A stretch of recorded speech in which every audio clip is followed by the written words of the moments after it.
ভারতের সাথে বন্দি বিনিময় চুক্তি অনুযায়ী শেখ হাসিনাকে দেশে এনে তার বিচার নিশ্চিত করার দাবি জানিয়েছেন বিএনপি চেয়ারপারসনের উপদেষ্টা জয়নুল আবেদিন ফারুক। তার বিচার ডক্টর ইউনূসের অন্তর্বর্তী সরকার ইতিহাসে সৃষ্টি করবে বলেও মন্তব্য করেছেন তিনি।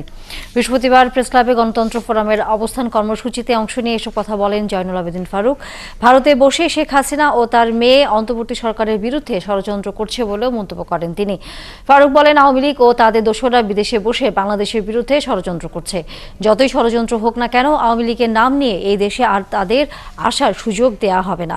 এ সময় তিনি রাজনৈতিক দলগুলোর সাথে আলোচনা করে অন্তর্বর্তী সরকারকে নির্বাচনের তারিখ ঠিক করার আহ্বান জানান।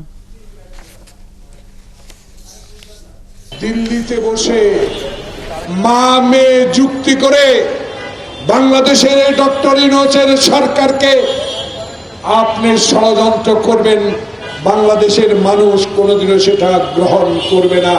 বন্দি চুক্তি মনে পড়ে? সেই চুক্তির অধীনে দয়া করে শেখ হাসিনাকে বাংলাদেশে ফেরত দিতে হবে।